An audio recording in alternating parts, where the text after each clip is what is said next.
exposed, humiliated, her sister's life dangling. When the ruthless mafia boss Damon Thorne appeared, he didn't save her reputation, he forced her into his dark world. His protection is absolute, his possession terrifying.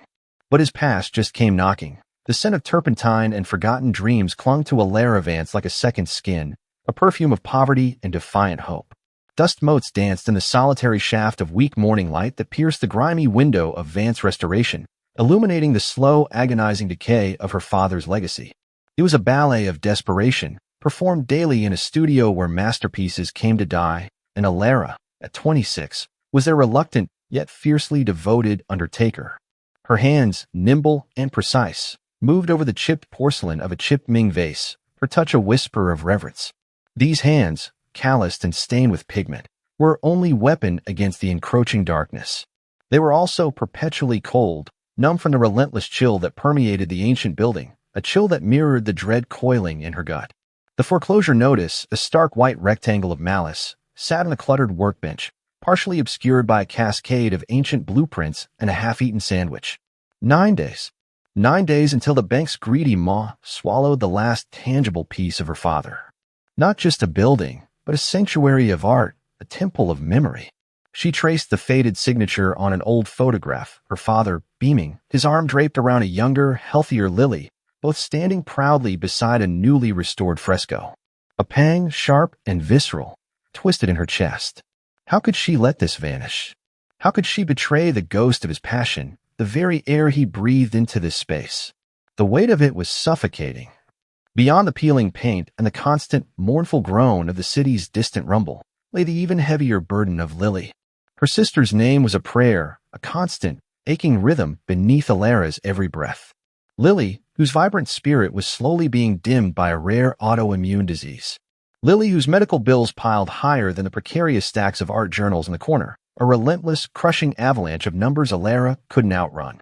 Each cough that rattled from the small apartment upstairs, each pale flush on Lily's delicate skin, was a fresh stab of guilt, a reminder of Alara's own inadequacies. She rationed Lily's dwindling medications with the surgical precision of a bomb disposal expert, each half pill a gamble against time. Dignity, her mother used to say, was what you clung to when everything else was stripped away. But Alara was learning, in the brutal crucible of her existence, that dignity couldn't buy insulin or keep the wolves from the door. It couldn't warm a sister shivering with fever. She leaned back, her spine protesting against the worn wooden stool, and ran a hand through her unruly dark hair, streaked with white paint like premature silver. Her eyes, the color of storm clouds, were haunted, but beneath the exhaustion, a flinty determination still burned. She was tired, yes, bone-deep weary, but she was not broken. Not yet. She couldn't afford to be. Her gaze drifted back to the crumpled, coffee-stained contract lying beside the foreclosure notice. The Thorne Art Gallery. The name itself felt too opulent, too far removed from her world of chipped plaster and fading glory. It was a temple to modern wealth, whispered to be connected to the city's shadowy elite, to forces that moved unseen, unheard, yet undeniably present. Damon Thorne, the gallery's enigmatic owner, was a name synonymous with power, ruthlessness, and an almost predatory elegance. Rumors painted him as a collector of not just art, but of secrets, of people, a man whose empire stretched far beyond the legitimate art world. The contract was for a last-minute, high-pressure conservation check on a newly acquired Renaissance piece, just hours before their annual charity gala. A glittering affair, a magnet for the city's power brokers, and the kind of underworld figures polite society pretended not to notice. It was a lifeline, a desperate throw of the dice. The fee, an astronomical sum, enough to cover Lily's next round of treatment and temporarily stave off the bank. It was a poisoned chalice, she knew, but what choice did she have? The ink on her signature felt like a brand, permanent mark of her desperation. She thought of the sleek, immaculate interior of the Thorne Gallery, a stark contrast to the crumbling charm of her studio. The scent of expensive wood, polished marble, and whispered fortunes. She'd briefly glimpsed it once, delivering a small, restored trinket for a minor exhibit. She remembered the hushed reverence, the suffocating atmosphere of controlled luxury, and the almost palpable sense of power that permeated the air. It had felt like stepping into another dimension, a world where the stakes were infinitely higher, and the rules were written in blood, not ink. A chill snaked up her spine, unrelated to the draft from the window. This wasn't just about art. This was about survival. The thorn name carried with it a dangerous allure, a promise of salvation intertwined with the implicit threat of something darker, something irreversible. She was walking into a lion's den, armed with nothing but her integrity and her worn paintbrushes. "Just get through this, Alara," she whispered to the silent studio, her voice a fragile protest against the vastness of her fears. "Just one night. Get the money. Save Lily. Save the workshop." But a prickle of unease, a premonition cold as grave dirt, whispered back. This wasn't just a job. It felt like an invitation. An invitation to a game she didn't know how to play, with players she couldn't hope to understand. And as the city lights began to flicker on outside, painting the window in smudged, uncertain gold, Alara knew, with a terrifying certainty, that her life was about to become a canvas for someone else's dark masterpiece. She just didn't know whose. The Thorn Art Gallery shimmered under the city lights, a beacon of ostentatious wealth. Inside, the air hummed with a symphony of hushed conversations, clinking champagne flutes, and the faint, expensive scent of old money mixed with new ambition. Alara felt acutely out of place, a smudged charcoal drawing amidst vibrant oil paintings. Her borrowed dress, a modest navy silk, felt like a costume, stiff and alien against her skin. Every polished surface, every glittering chandelier, every perfectly coiffed head seemed to judge her quiet desperation. She clutched her small, worn leather bag, her knuckles white, a stark contrast to the effortless grace of the patrons gliding past. Her assignment, however, was in the quiet, sterile confines of a private consultation room, mercifully away from the blinding glare of the main hall. The room smelled of fresh paint and disinfectant, a battleground where science met ancient beauty. On a velvet-draped easel sat the Serpent's Kiss, the Venetian portrait that was her current focus.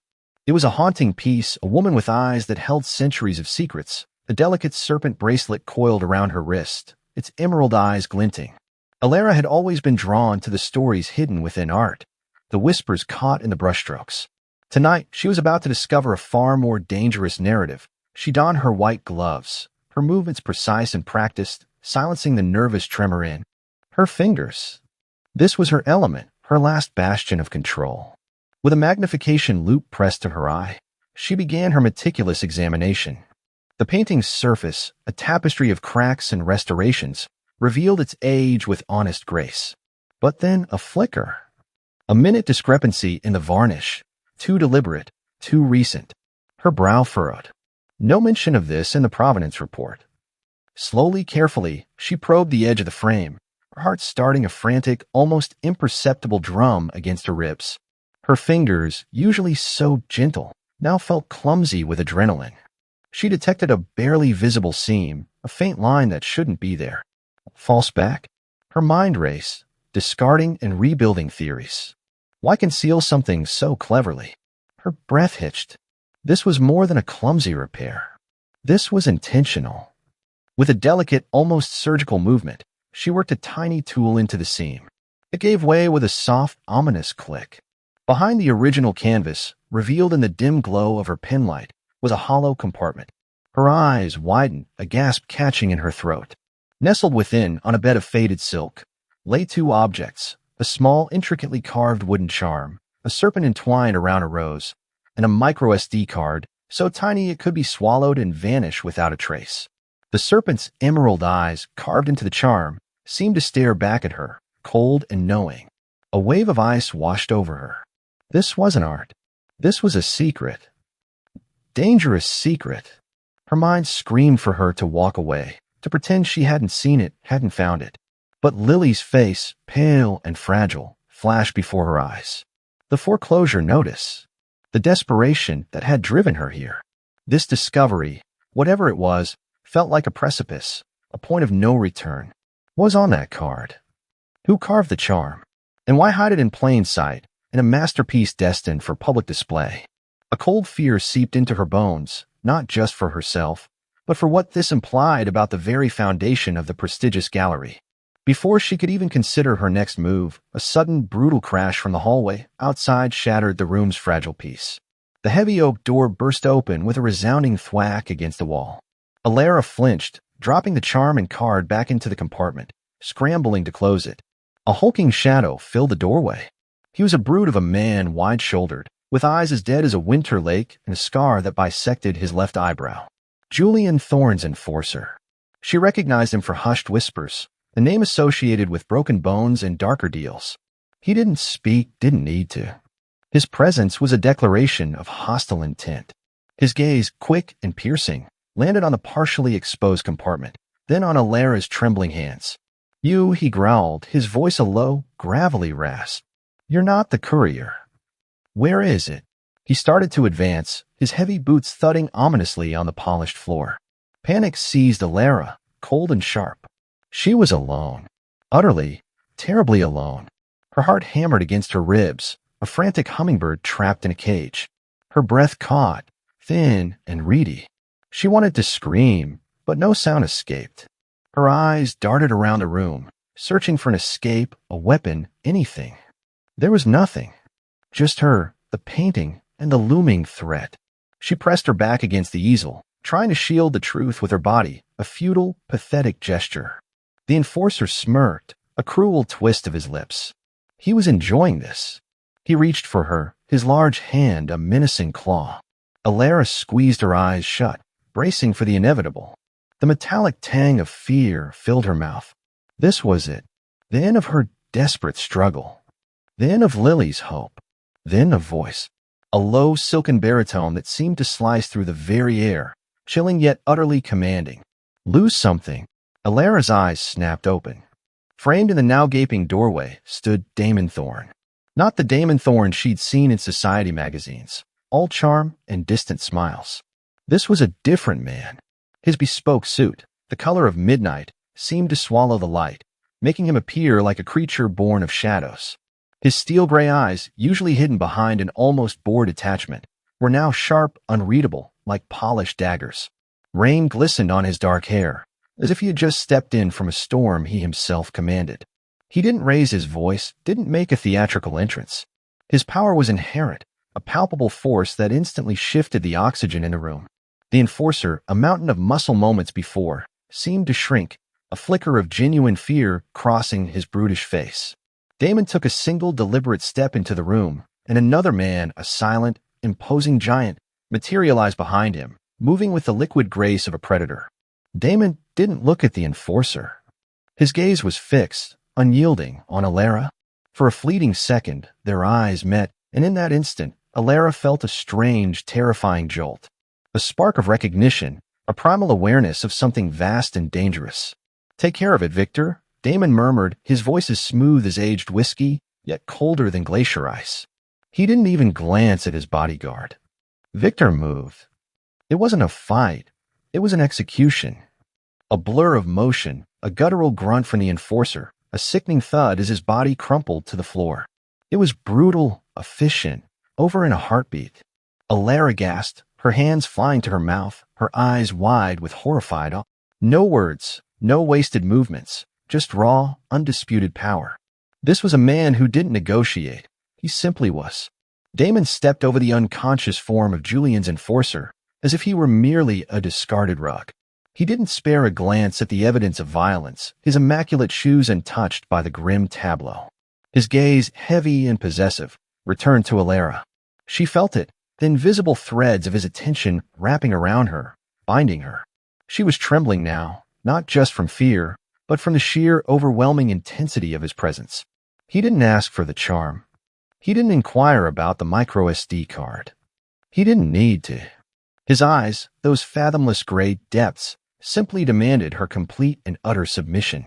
He extended a hand, not in help, not in comfort, but in a gesture of undeniable claim. It wasn't an invitation. It was an order. "It seems," he said, his voice a low, dangerous rumble that vibrated through the very floor. "You've become my problem." Alara stared at his outstretched hand, then back into his cold, implacable eyes.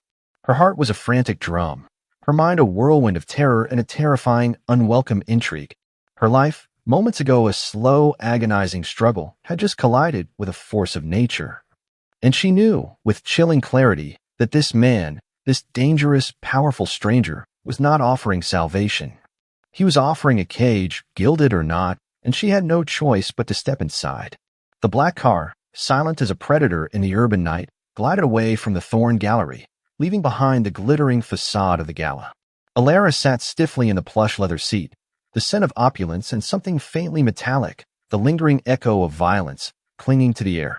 Victor, the silent giant, sat in the front passenger seat, his shoulders a wall of impenetrable muscle.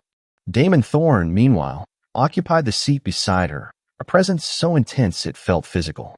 He hadn't asked her to come, he had simply inclined his head, a gesture of absolute expectation. She followed, her legs feeling like lead, her mind a frantic scramble of fear and a chilling, bewildered. "You're safe now," Damon's voice rumbled, low and deep, cutting through the thrum of the engine. It wasn't a question nor a reassurance, but a statement of fact, delivered with the casual authority of a king addressing a captured pawn. Alara felt a tremor course through her. Safe. The word tasted like ash in her mouth.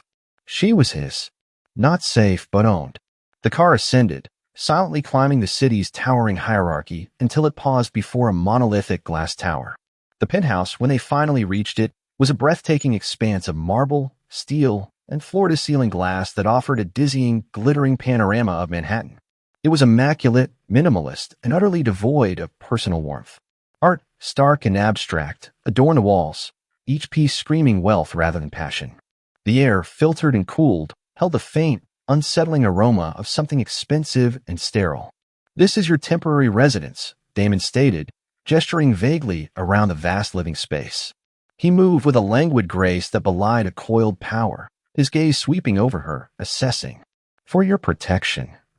Julian will be displeased that his envoy failed. Alara's eyes, wide with a mixture of fear and bewildered fascination, took in the luxurious prison. Silk rugs softer than anything she'd ever touched. Furniture carved from dark, exotic wood. A kitchen that looked like a chef's dream, gleaming and unused. Every surface gleamed, reflecting her own disheveled image back at her, a stark reminder of her stark reality. She felt like a stray cat dropped into a lion's den, overwhelmed by the sheer scale of it all. "My workshop," she managed, her voice barely a whisper, the words catching in her dry throat. "Lily, arrangements have been made for your sister," Damon interrupted smoothly, his eyes narrowing slightly. "She's been moved to a private clinic. The best care money can buy. Fully secured. Your workshop for the moment is also under observation." His tone left no room for argument or doubt. He had already moved her pieces on his chessboard without her consent. A flicker of defiant anger ignited within her, hot and quick, momentarily eclipsing the fear. He had taken control of her life, her sister's life, without so much as a discussion. "You had no right." The words burst out before she could temper them. Damon merely raised a single, perfectly sculpted eyebrow, a hint of something cold and dangerous in his gaze. "Right is a luxury, Alara. One you currently cannot afford. You are a witness to a crime, intertwined with my family's affairs. My enemies are now your enemies. I ensure the safety of what is mine." The emphasis on mine was a hammer blow, explicit and unyielding. He walked past her to a wall of glass, looking out over the twinkling lights of the city. "You saw the charm. You saw the card. Julian is a viper, and he underestimated you. A mistake he won't make again, and one I cannot afford to repeat." He turned, his silhouette framed by the sprawling metropolis, making him seem both colossal and utterly isolated. "You are under my protection. And under my terms." The implication was clear. She was not a guest. She was a captive, albeit a well-tended one. Over the next few days, the reality of her gilded cage solidified. The doors were always locked. Victor, or another of Damon's silent, imposing men, was always present, a phantom presence she never quite saw until she needed to. The phone in her lavish guest room had an external line that only dialed out to a single, anonymous number. Her initial desperate attempts to find an exit, to slip away even for a moment, were met with polite, unyielding roadblocks. A door that malfunctioned, an elevator under maintenance, a security guard who simply appeared, blocking her path with an impassive stare. Her spirit chafed, every instinct screaming for freedom, for the familiar smells of turpentine and decaying wood. This sterile luxury, designed to soothe, only amplified her confinement. She ate gourmet meals she barely tasted, slept in a bed too soft, and watched the city pulse below, feeling utterly disconnected, like a ghost haunting a mansion. Then, Damon began his subtle probing. He would appear unexpectedly, often late at night, a glass of amber liquid in his hand. He never raised his voice, never threatened overtly, but his questions were sharp, precise, dissecting. Describe the charm again, Alara. Every detail. His eyes, like chips of gray steel, bore into hers, demanding absolute honesty. The micro SD card. What did you think it contained? She found herself answering, reluctantly at first, then with a strange, almost hypnotic compulsion. He wasn't just listening to her words. He was listening to the nuances, the hesitations, the unspoken truths. He was assessing her, measuring her, stripping away her defenses with the surgical precision of a master interrogator. Your eye for detail, he observed one evening, watching her sketch a forgotten architectural detail she'd noticed on one of the penthouse's lesser-known artworks. Unique. You see what others miss. His lips, thin and unsmiling, held a hint of approval she found unsettling. A useful trait, especially in my world. He began bringing her art books, obscure texts on forgery and authentication. He didn't explain why, but the implication hung heavy in the air. He wasn't just protecting her, he was preparing her. For what, she didn't know, but the chilling realization began to dawn. He saw more than a witness in her. He saw a tool, a weapon. One evening, he watched her meticulously clean a small, intricate jade figurine he'd placed on her table. You treat the art with a reverence others reserve for God, he commented, his voice a low rumble. Even the forged pieces. A true artist leaves a piece of their soul, Alara replied, her gaze fixed on the jade. Even a forger. But a real piece, it hums. It breathes. You can feel the intention. Damon's eyes, usually so guarded, held a flicker of something she couldn't quite decipher, a distant echo of understanding, perhaps even a shared language. He leaned back, a predatory calm in his posture. That humming, he said, his voice an insidious silk, is precisely what I need you to find. You will help me clean up Julian's mess. Alara's breath hitched. The request wasn't an option. It was a command. She was to become his instrument, her unique skill bent to his dark will. The thought filled her with a potent mix of dread and a simmering, unyielding defiance. She was trapped, yes, but her spirit, her iron will, remained her own. For now. The penthouse, once a stark monument to cold power, slowly began to reshape itself around Alara. Not into a home, but into a paradox, a gilded cage with an exquisitely comfortable interior. Her days fell into an unsettling rhythm. Mornings began with the hushed arrival of a housekeeper who moved like a phantom, leaving behind freshly pressed clothes and gourmet breakfast. Alara, however, often found solace in the small, makeshift studio Damon had arranged for her in a corner of the sprawling living space. A proper easel, new brushes, paints, all delivered with the silent efficiency that characterized every facet of Damon's world. She worked on her own projects, pieces she'd never had the luxury of touching, a desperate attempt to cling to a semblance of her old life, a silent rebellion against her gilded imprisonment. Her greatest comfort and her deepest tether was the thrice-daily video call with Lily. Damon had provided a secure, encrypted tablet, pristine and unfamiliar in her paint-stained hands. Seeing Lily's face, pale but undeniably brighter, her eyes holding a spark of their usual mischief, sent a wave of agonizing relief through Alara.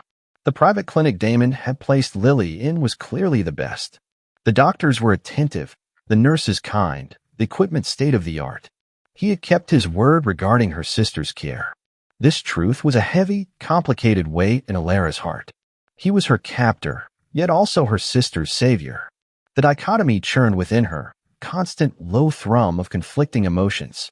The men who moved through Damon's world were like shadows, always present, rarely seen. Victor was the most visible, a silent sentinel who guarded her suite's entrance, his presence a constant, chilling reminder of her lack of freedom. His eyes, though impassive, seemed to miss nothing. Alara learned to sense the subtle shift in the air when one of Damon's men was near, the faint scent of expensive cologne, the almost imperceptible swish of tailored fabric. They were a silent army, fiercely loyal, utterly dangerous. She felt a shiver of dread at their unwavering devotion to Damon, wondering what kind of man commanded such absolute allegiance. Damon himself was an elusive, yet omnipresent, force. He would appear suddenly, often late in the evenings, his presence filling the vast rooms with a silent, demanding energy.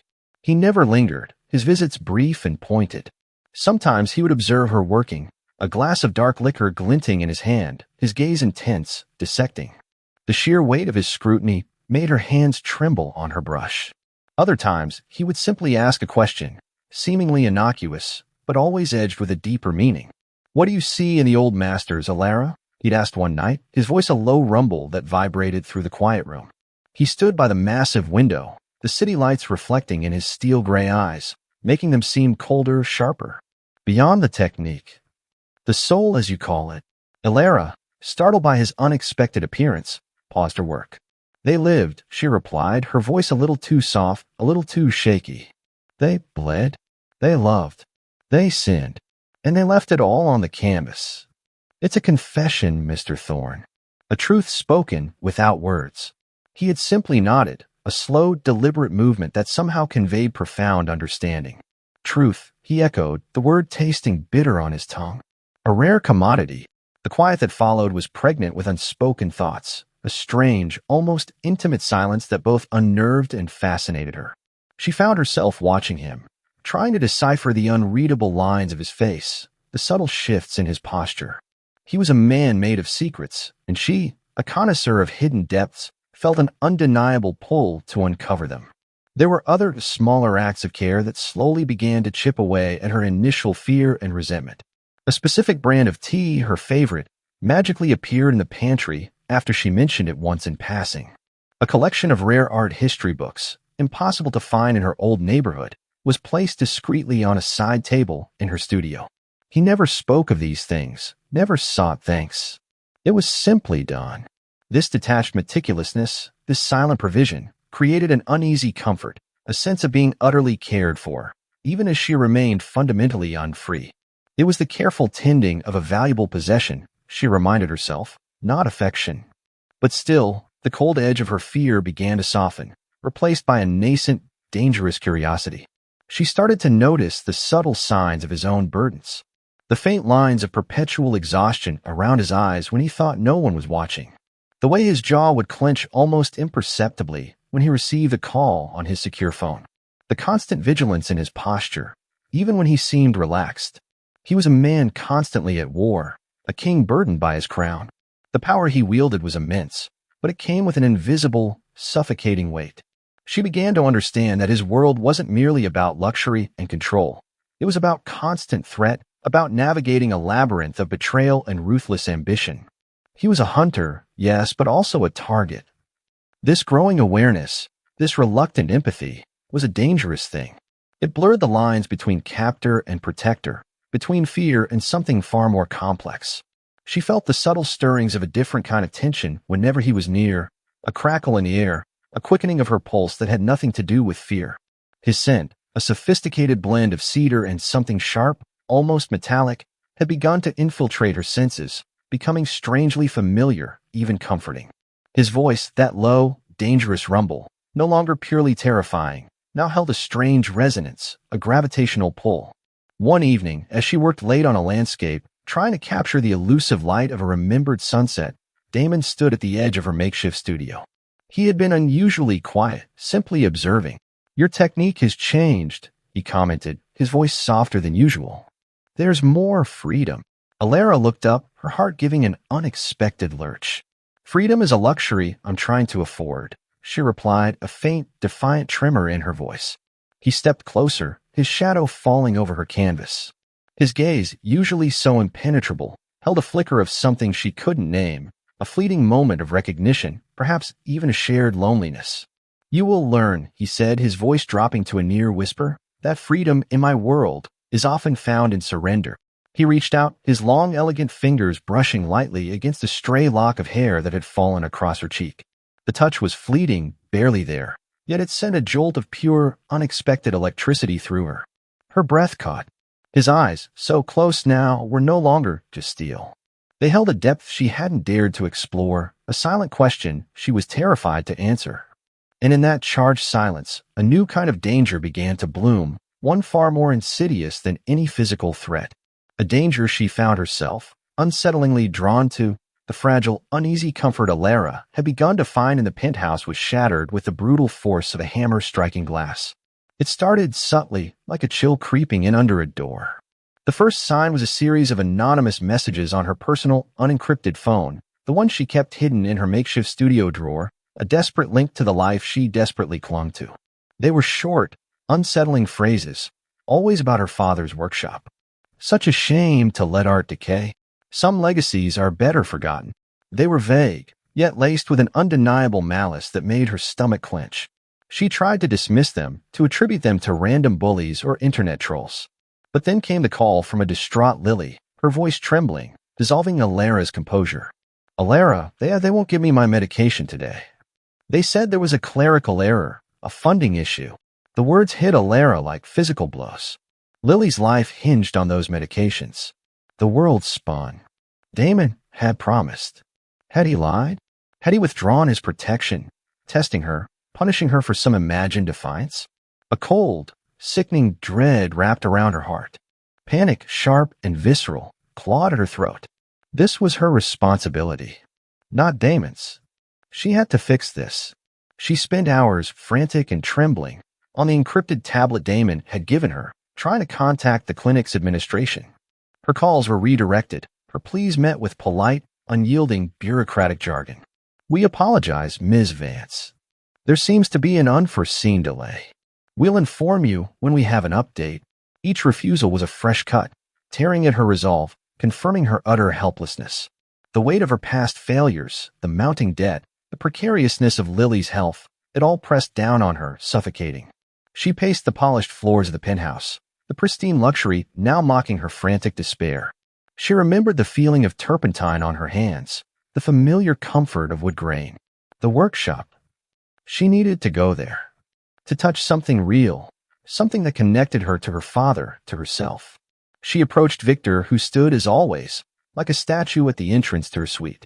I need to go to my workshop, she demanded, her voice tight with a desperation she rarely allowed herself to show. It's urgent. Victor's impassive eyes met hers.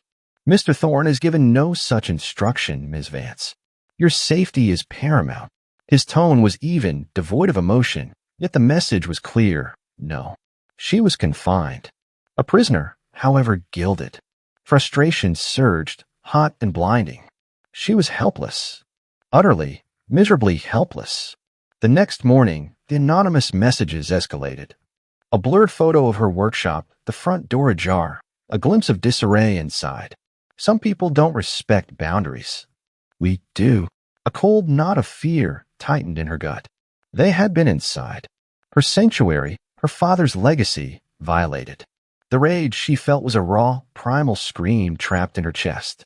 That evening, Damon appeared in her studio, as silent and abrupt as a sudden shift in the wind. He carried 2 glasses of sparkling water, placing one on her workbench. He didn't ask about her day, didn't mention the frantic energy radiating from her. He simply watched her, his steel gray eyes unreadable. Alara couldn't hold back the torrent of her despair. Lily's medication was withheld. She blurted out, her voice raw. My workshop they broke in. Who are these people, Mr. Thorne? What do they want? Damon took a slow sip of his water, his gaze never leaving her. Julian, he stated, the name a cold, hard stone. He's testing the new boundaries. Testing you. His voice was devoid of anger, merely stating a fact, but the undercurrent of danger was palpable. He believes if he can hurt what you cherish, you will break. Or you will run. And if I run, she challenged, her voice trembling despite her best efforts to keep it steady. Then you become irrelevant, he replied, his gaze chillingly direct. And unprotected. He paused, his eyes narrowing slightly. Did you attempt to resolve these matters yourself, Alara? She flushed, resentment warring with a grudging shame. I tried. Of course I tried. But they operate on a different playing field, Damon interrupted, his voice smooth as silk. One you're not equipped for. He set his glass down. Your sister's medication has been restored. Her next appointment is confirmed for tomorrow morning. Your workshop has been secured. No damage beyond the intrusion. Alara stared at him, dumbfounded. The frantic hours she had spent, the agonizing helplessness she'd felt, all swept away by a few precise words from him. He hadn't asked. He hadn't announced. He had simply acted. He had moved in the shadows, his unseen hand pulling the strings, dousing the fires Julian had lit. The overwhelming sense of relief that flooded her was immediately followed by a bitter, unwelcome truth. She had been helpless, and he had been her only shield. A grudging admiration, unwelcome and unsettling, stirred within her. She hated the way he controlled, the way he moved her life like pieces on a chessboard. But she couldn't deny the cold, hard fact that he had succeeded where she had utterly failed. He protected, with ruthless, silent efficiency. He was her protector, whether she liked it or not. You just fixed it, she whispered, the question laced with a strange. It was never broken, Damon said, his lips curving into a faint, almost imperceptible smirk, a flash of something predatory and darkly satisfied. Merely adjusted. He walked towards the large window, his back to her, and picked up a heavy, leather-bound book from a small side table, a tome on Renaissance painting. Julian overplays his hand. He always does. He fails to understand that true power lies not in overt threats, but in the certainty of consequences. Alara watched him, her mind a whirlwind of conflicting emotions. Fear, yes, but also a growing, unsettling fascination. He was dangerous, terrifying, a man of shadows and unspoken commands. Yet he had protected Lily. He had secured her workshop. He was the Dark Knight, riding not on a white horse, but in a silent black car, wielding not a shining sword, but unseen influence and chilling power. She was tied to him now, not just by circumstance, but by a chilling, undeniable dependence. She was a pawn, yes, but a pawn he intended to guard with lethal precision. The air in the penthouse, usually so crisp and sterile, now thrummed with a different kind of tension for Alara. It was a quieter hum, less about the constant threat from outside, and more about the volatile, unpredictable currents that flowed between her and Damon Thorne. His swift, silent dismantling of Julian's initial attacks had left her with a complex cocktail of emotions: relief, fear, and a grudging, unsettling admiration. He had kept his word regarding Lily. He had protected her workshop, all without fanfare or demand for gratitude. He simply did. This terrifying competence was a gravitational force, pulling her deeper into his orbit. Damon's visits to her makeshift studio grew more frequent, the pretense of casual observation slowly dissolving. He began to bring her more than just art books. He brought ledgers, thick, leather-bound tomes filled with dense columns of numbers, coded names, and obscure transactions. They were the true masterpieces of his dark empire, chronicles of illicit trades and hidden wealth. He placed them before her, not with a request, but with an expectation. Julian's trail, he'd stated one evening, his finger tracing a line of particularly convoluted figures. He's meticulous, but flawed. He always leaves a tell. Find it. Alara, initially daunted by the labyrinthine figures, approached them like she would a damaged canvas. She didn't understand the financial jargon, but she understood patterns. She understood anomalies. She understood the subtle lies hidden in plain sight. She spread the pages out, her hands, accustomed to brushes and solvents, now carefully turning the brittle paper. The numbers blurred, but the inconsistencies, the wrong notes in the symphony of data slowly began to emerge. A recurring color code that jumped erratically, a series of dates that didn't align with declared shipments. This, she murmured one night, tapping a particular entry with a pencil. This isn't random. It's a signature. Desperate one. Her voice, usually soft, held the conviction of an artist identifying a forgery. Someone is siphoning. Consistently, but not logically. And this date, it corresponds with a major art acquisition listed in another ledger. Too many variables for a simple mistake. Damon, who had been leaning against the doorframe, his posture a picture of detached scrutiny, straightened slowly. His eyes, fixed on her face, held a flicker of something new, not just assessment, but genuine surprise, a flash of intellectual respect. A desperate signature, he repeated, the words tasting different on his tongue. You see it, even in numbers. It was in these moments, as they bent over the ledgers, the faint metallic scent of the old paper mingling with the cedar-sharp tang of his cologne, that the cracks in Damon's impenetrable facade began to appear. Not dramatic revelations, but subtle fissures, glimpses into the guarded heart beneath the steel. He would speak in clipped, terse sentences about Julian, but the words carried a profound weight of betrayal, a visceral ache. Julian was a brother, he said one night, his gaze distant, lost in the city lights beyond the window. We shared a name, a legacy. He chose to burn it. For greed, for spite, The last word was a low growl, raw and edged with ancient pain. Alara saw it then, the deep scarring wound of a trust utterly annihilated. He wasn't just fighting a rival, he was battling a ghost, a corrupted reflection of his own past. The loneliness that emanated from him in those moments was profound, a vast, echoing void. "My father," Alara confessed, the words spilling out before she could stop them. He trusted too easily. He saw beauty in everything, even people who didn't deserve it. He lost everything because of it. And when he was gone, the debts, they became mine. Her own vulnerability, a desperate attempt to bridge the chasm between them, hung heavy in the air. Damon turned from the window, his eyes finally meeting hers. For a moment, the guarded mask slipped entirely. She saw not the ruthless mafia boss, but a man who understood loss, who carried the crushing weight of a shattered past. His silence wasn't cold, it was understanding. It was a shared burden, acknowledged without words.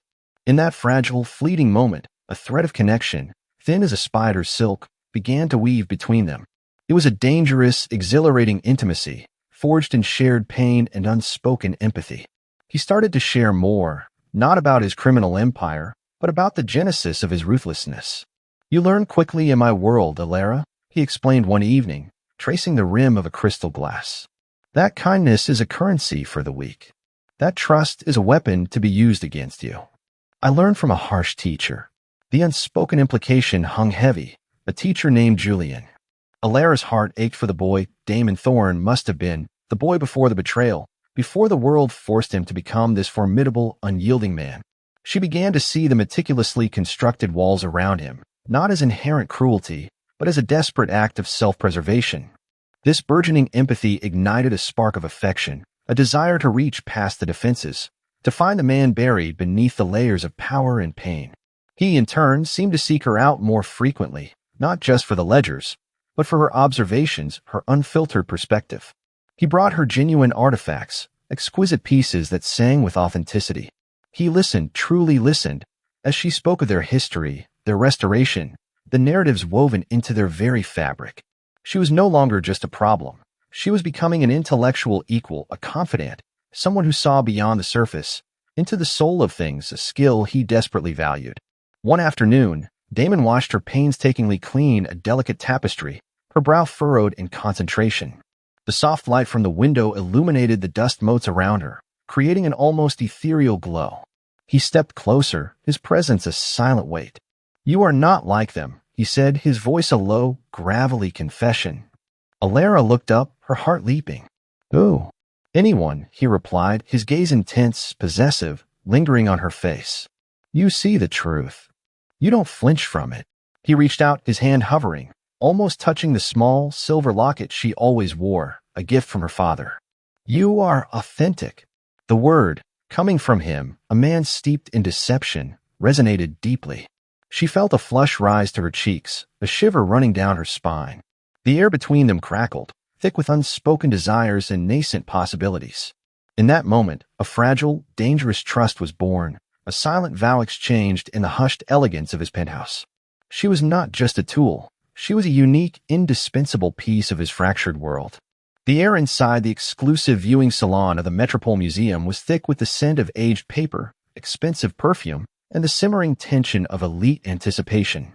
Alara, dressed in a sleek, elegant gown chosen by Damon's silent staff, a garment that felt more like a uniform than an adornment, felt a fresh wave of dread wash over her. Every gilded frame, every hushed whisper, every polished surface seemed to amplify her profound sense of unease. This was not the chaotic vibrancy of her workshop, nor the sterile silence of Damon's penthouse. This was a stage, meticulously set, and she, Alara realized with a chilling certainty, was merely a prop. She moved through the small, curated crowd, her hand clasping the tiny silver locket at her throat, a nervous habit. The faces around her were a blur of polished smiles and calculating eyes, art dealers, historians, powerful collectors, all orbiting Julian Thorne, who stood at the center of the room, radiating an unctuous charm. He was a chameleon, effortlessly blending into this world of high society, a stark contrast to the thuggish enforcer from the gala. Tonight, he was the suave patron, the visionary presenting his latest acquisition, the Athena scroll. The scroll itself, displayed under a spotlight in a climate-controlled glass case, glowed with an ancient, fragile power. Its delicate parchment, covered in minute, exquisite script and intricate illustrations, held secrets from millennia past.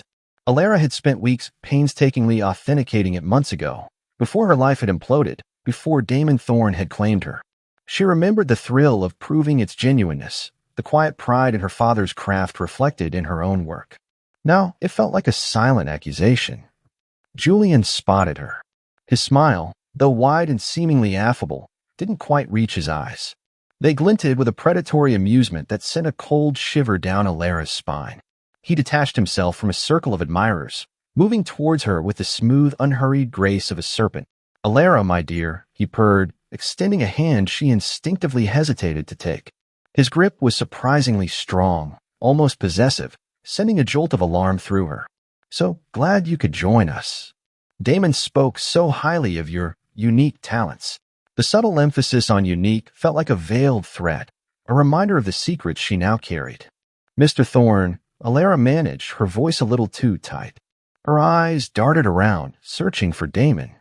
He was nowhere to be seen. A knot of panic began to form in her stomach. Had he simply sent her here, alone, a lamb to the slaughter? The thought was a chilling possibility.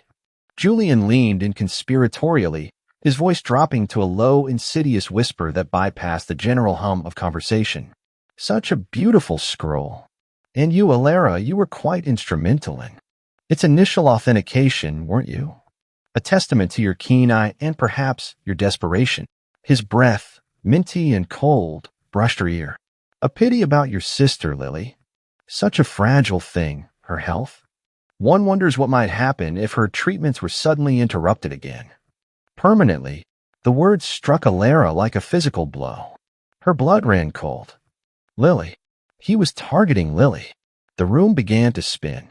Her vision blurred, the elegant faces around her morphing into grotesque masks. Despair, raw and agonizing, surged through her, mingling with a burning, impotent rage. He wasn't just attacking her, he was attacking the very core of her being, the last shred of her hope. "What do you want?" she whispered, her voice barely audible, laced with a fear she couldn't hide. Julian straightened, his smile widening, baring too many teeth. "Your cooperation, my dear. A simple public recantation of your original findings. Confess your error in authenticating this magnificent piece. Declare it a brilliant forgery. It will bring you fame, and it will secure Lily's future. With me." His gaze, triumphant and cruel, dared her to refuse. Alara's mind raced, a frantic hamster on a wheel. He wanted her to publicly lie, to destroy her own integrity, to become an accomplice in his elaborate deception, to disgrace her father's name. But Lily's face, pale and vulnerable, flashed behind her eyes. What was her reputation against Lily's life? Just then, Julian stepped back, his hand rising theatrically. The scattered conversations in the room hushed, all eyes turning to him. He was basking in the spotlight, reveling in the attention. "Ladies and gentlemen," he announced, his voice ringing with false sincerity, "I have an important announcement regarding the Athena Scroll, a truly revelatory discovery." He paused, letting the suspense build, his eyes sweeping over the rapt audience, finally settling on Alara with a triumphant, malicious glint. "It seems," he continued, his voice dripping with mock regret, "that while this magnificent piece is indeed ancient and a superb work of art, it is tragically a masterful forgery." A collective gasp rippled through the room. Whispers erupted, louder now, agitated. Alara felt the heat of 100 curious stares, searing into her skin. Shame, hot and consuming, burned through her veins. Her cheeks flushed crimson.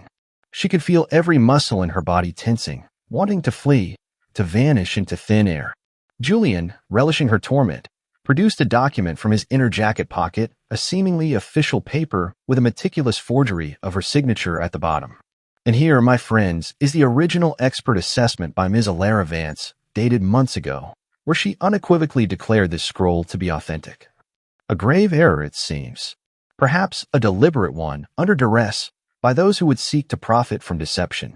He pointed directly at her, his finger a venomous arrow. "Ms. Vance, do you care to explain this astonishing oversight?"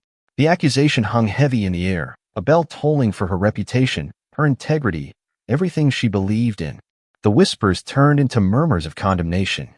She was exposed, branded a fraud, a pawn in a game far beyond her comprehension. She was a failure. Her father's name, her legacy, her very soul, all of it was being publicly desecrated. Her gaze, desperate and pleading, scoured the room one last time. Where was Damon? Where was the man who had promised protection? The man who had shown her glimpses of a wounded heart? He was nowhere. Or perhaps, worse, he was simply letting this happen, watching her fall, a cruel test she was failing spectacularly. The feeling of utter abandonment was a physical ache, worse than any blow. She was alone. Truly, irrevocably alone. The silence that followed Julian's accusation was deafening, crushing, sealing her fate. Julian advanced, his smile now a full, triumphant sneer. He reached into his pocket, pulling out a small, intricately carved wooden charm, a serpent entwined around a rose. The charm. Her charm, the one she had found. "And now, Miss Vance," he murmured, his voice laced with venomous triumph, "I believe you have something of mine. A small trinket, perhaps, and a very valuable memory card. Hand them over, or your sister will pay the price for your stubbornness." Elara's breath hitched. Her world narrowed to Julian's cruel smile, the charm in his hand, and the chilling, unspoken threat to Lily.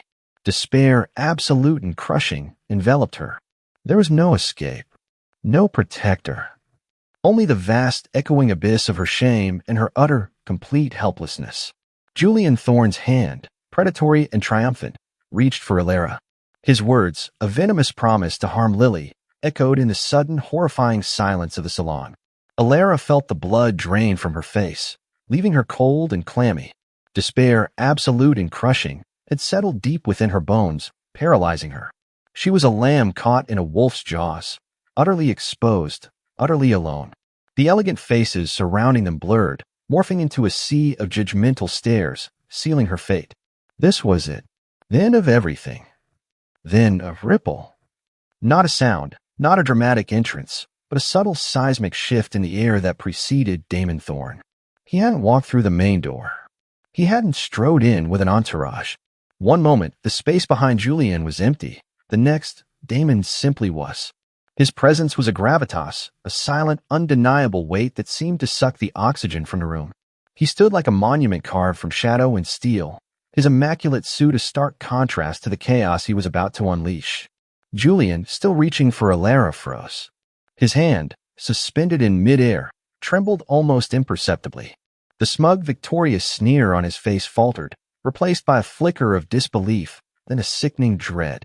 He knew this shift. Everyone in the room instinctively knew it. The whispers died. The clinking of glasses ceased. A profound, terrifying silence descended, broken only by the frantic hammering of Elara's own heart. Damon didn't look at Elara. Not yet. His gaze, a cold, unwavering laser, was fixed solely on Julian. There was no theatricality, no histrionics. Just an absolute, lethal focus that promised complete destruction. "Julian," Damon's voice rumbled, low and dangerous. "It seems you mistook an antique for a stage, and a witness for a fool." His words were delivered with a calm, terrifying precision of a surgeon making an incision. "You enjoy theatrics. Let's see if you enjoy the finale." Julian, regaining a fraction of his composure, forced a mocking laugh. "Damon, brother. Always late to the party. Come to defend your acquaintance." He gestured dismissively at Elara, trying to reassert his dominance. She was just about to confess her involvement in this scroll's rather inconvenient forgery. Forgery? Damon's lip curled, a flicker of something truly savage in his eyes. "You misunderstand, Julian. The Athena scroll is genuine, a relic of profound historical significance. It is your proof that is the forgery." Another collective gasp rippled through the room. Elara stared, bewildered, her mind struggling to keep pace. Damon wasn't trying to save her reputation. He was dismantling Julian's entire narrative. With a barely perceptible nod, Damon gave a signal. From the back of the room, two impeccably dressed men, previously indistinguishable from other guests, moved with sudden, startling efficiency. One approached Julian, while the other, Victor, came to Elara. Victor placed a large, slim, secured tablet into her trembling hands. The screen, already active, showed a rapidly scrolling list of names, dates, and transactions, intercut with high-resolution images of various masterpieces, clearly, irrefutably fakes. Her ledgers, her deductions, her work. This is the true expertise of Ms. Vance, Damon announced, his voice now amplified, carrying effortlessly through the hushed room, to discern the genuine from the fraudulent. Her initial assessment of the Athena scroll was impeccable. A pity, Julian, that you then tried to use her truth to mask your lies. The man who had approached Julian now handed him a sleek, black document. This gentleman, Damon continued, is a detailed expose of Julian Thorne's entire criminal enterprise. His art forgery ring, his money laundering scheme, funneling illicit funds through shell corporations and manipulated auctions, his systematic defrauding of charitable foundations using stolen identities and forged works. The true network behind the false art. He paused, letting the devastating implications sink in. The room was a tableau of stunned horror. Faces blanched, hands flew to mouths, whispers of impossible and scandal erupted. Julian, reading the document, his face draining of color, crumpled it in his fist. His bravado was shattering, revealing the raw, desperate fear beneath. And for those who doubt, Damon added, his voice gaining a chilling edge of finality, we have corroborating evidence. The man beside Julian tapped a device, and suddenly crisp, damning audio recordings filled the room. Julian's voice unmistakably, discussing prices, logistics, and the bribing of museum officials, all detailing his elaborate scheme to replace authentic pieces with forgeries and to funnel illicit money through his art acquisitions. There were even explicit threats to Alara and Lily. The recordings played, damning and irrefutable, painting Julian Thorne not as a suave collector, but as a ruthless, calculating criminal, a viper whose venom had seeped into the very foundations of the art world. Alara listened horrified to Julian's casual discussion of Lily's treatment delays, a cold dread turning her stomach. He was truly monstrous. The entire facade Julian had painstakingly built collapsed in a matter of minutes. The art world elite, moments ago fawning over him, now recoiled, their faces a mixture of disgust and self-preservation. Some began to back away, discreetly pulling out phones, their reputation suddenly precarious. Julian, his face a mask of impotent rage, lunged at Damon, a primal roar tearing from his throat. But before he could even take a single step, Victor and the other man were on him. It was a swift, brutal display of practiced efficiency. No unnecessary blows, no prolonged struggle. Julian was subdued, his arms wrenched behind him, a flash of gleaming handcuffs snapping into place. He struggled, spitting curses, his elegant suit now rumpled and ruined, his carefully constructed image utterly obliterated. "You can't do this," Julian shrieked, his voice hoarse, desperate. "You're just like me. A criminal." Damon stepped closer, his face a mask of icy indifference. "No, Julian," he said, his voice quiet, deadly. "You chose to destroy. I choose to rebuild. You chose to betray. I choose to protect. That is the difference." And that difference, he added, his gaze flicking to the tablet still shaking in Alara's hand, is your ruin. As Julian was dragged away, still struggling and cursing, Damon's eyes swept over the shattered remnants of the scene he had orchestrated. The shocked, terrified faces of the crowd, the discarded fragments of Julian's lies, the lingering stench of fear and defeat. He was the architect of ruin, a force of nature that had cleansed the rot with surgical precision. There was no joy in his expression, no triumphant smirk, just a cold, formidable satisfaction. Then, slowly, his gaze turned. It found Alara, still trembling, still clutching the tablet, her eyes wide with a mixture of terror and overwhelming, intense relief. The raw power he had just displayed was terrifying. He was a force to be reckoned with, a dangerous, dark king. And she, Alara, realized with a chilling certainty that wrapped around her heart, was irrevocably bound to him. His eyes, now focused solely on her, held a possessiveness so absolute it stole her breath. He hadn't saved her reputation. He had saved her life, her sister's life, and in doing so, he had claimed her. The public shame she had endured had been merely a calculated piece in his larger, brutal game. She was his now, a treasure he had uncovered, protected, and fought for with an intensity that both exhilarated and terrified her. The dark, thrilling realization settled deep within her. She was no longer merely a witness. She was his. The cacophony of gasps, the panicked whispers, the chilling clang of handcuffs, all faded into a surreal echo as Damon Thorne guided Alara out of the shattered grandeur of the Metropole Museum. He didn't rush her, didn't pull her. His hand, warm and firm, settled on the small of her back, a silent, unyielding anchor in the seismic aftershocks of Julian's public annihilation. She moved like a sleepwalker, her mind still reeling, her body heavy with the weight of terror, humiliation, and a terrifying dawning. The cold night air, when it finally hit her face, felt like a brutal slap, waking her from the nightmare. The black car was waiting, its engine a low, predatory purr. Damon held the door for her, his eyes unreadable, yet his presence a solid, undeniable force. Inside, the plush silence was a stark contrast to the earlier chaos. Alara sank into the leather seat, her entire body trembling uncontrollably. The scene replayed in her mind, Julian's snarling face, the fabricated document, the crushing shame, and then Damon's devastating, meticulous precision. He hadn't just defeated Julian, he had meticulously dismantled him, piece by agonizing piece, in front of the entire art world. It was an act of brutal, surgical justice, and it was terrifying. And for her. Back in the penthouse, the silence stretched, vast and unnerving. Damon didn't speak. He simply observed her, his gaze intense, assessing the full extent of her emotional and physical trauma. He led her not to her usual guest suite, but to a different room, even more opulent, with a vast dark wood bed that looked impossibly soft. A steaming cup of herbal tea and a small, perfectly arranged plate of fruit appeared on the nightstand, as if conjured by an unseen hand.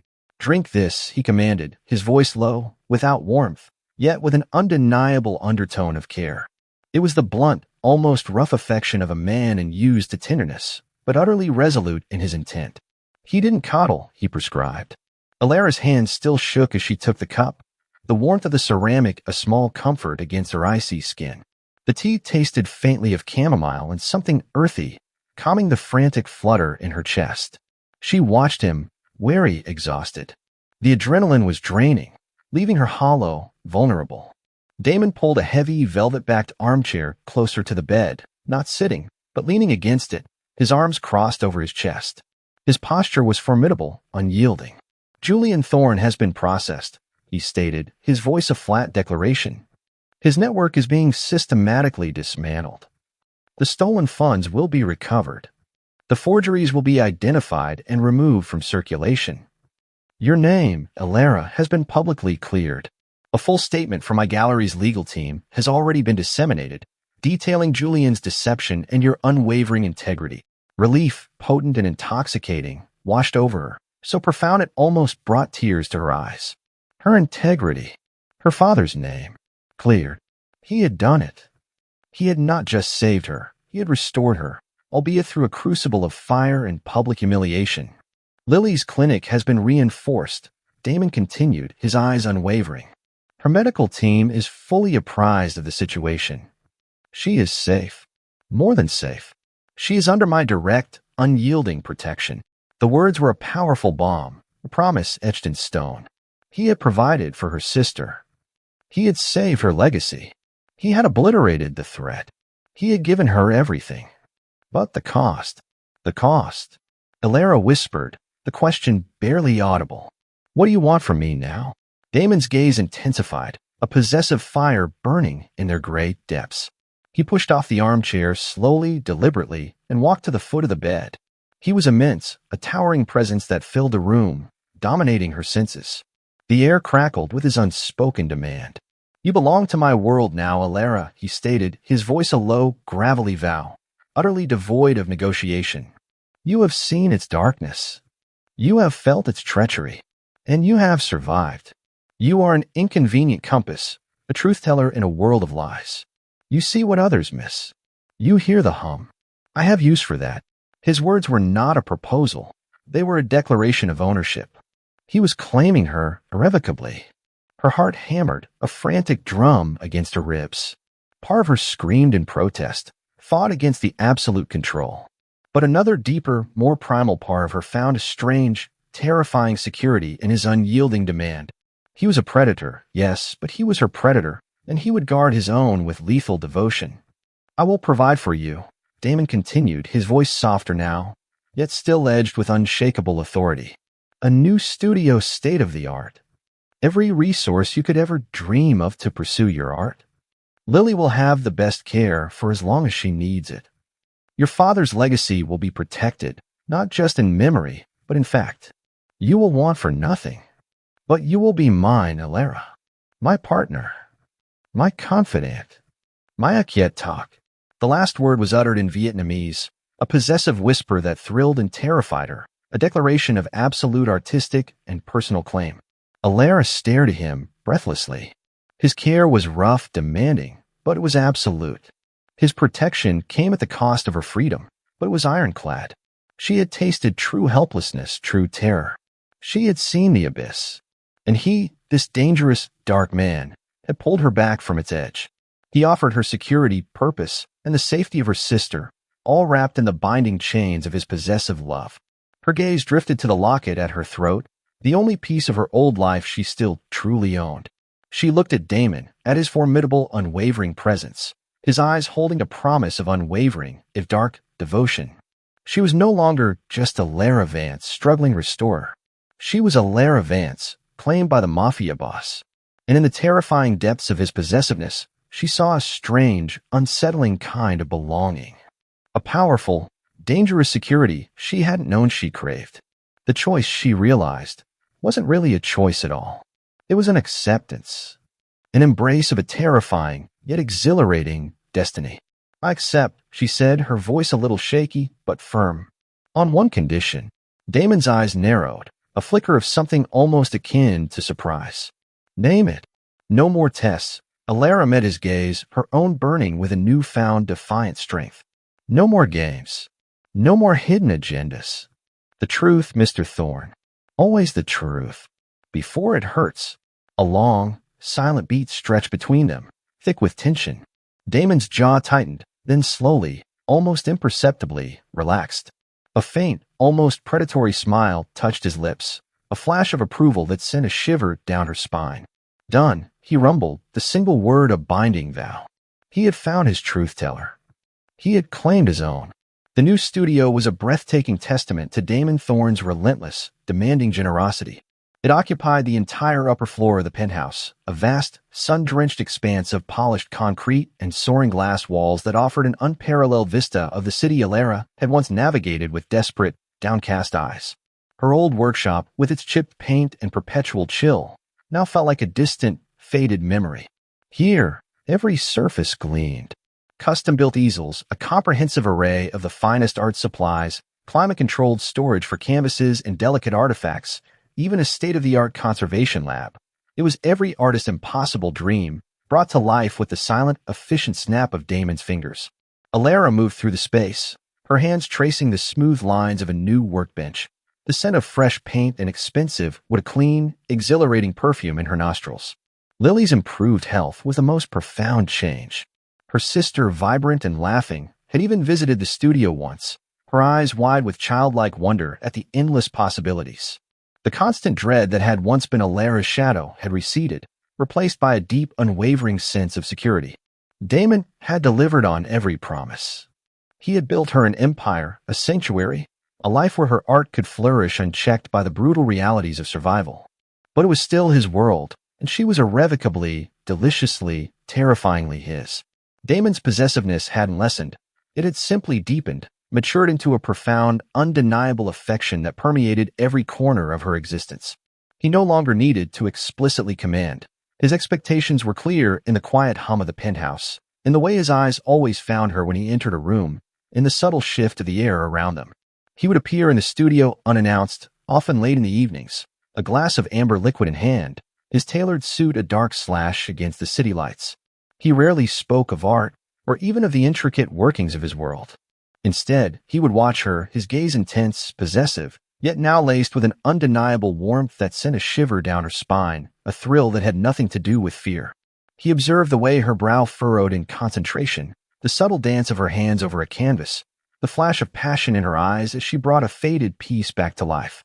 He wasn't just observing, he was appreciating. He was collecting, not just her skill, but her very essence.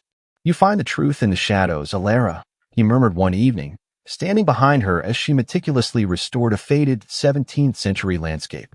His voice, a low rumble, was so close she felt it vibrate through her very bones.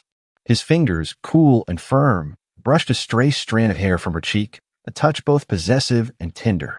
You make the broken whole again. Alara leaned back against his solid presence, a gesture that would have been unthinkable weeks ago, yet now felt instinctively right. And you, Damon, she replied, her voice soft, imbued with a newfound courage. You clear the path for it to be seen. She felt him stiffen slightly, a flicker of surprise, then a slow, deliberate relaxation. It was a silent acknowledgement, a subtle deepening of their unspoken commitment. They were partners, two halves of a dangerous, intricate whole.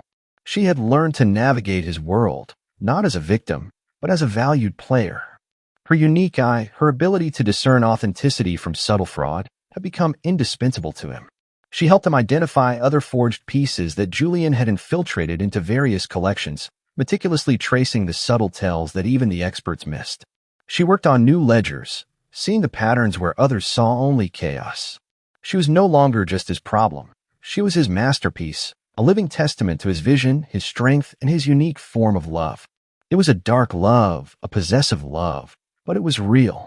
And in its strange, formidable embrace, Alara found a profound sense of security and purpose she hadn't known she craved. The day settled into a rhythm of creative work, quiet contemplation, and the constant, reassuring presence of Damon. Lily continued to thrive, her laughter now a regular, joyful sound during their video calls. The sense of an uncertain future was replaced by a settled, thrilling anticipation.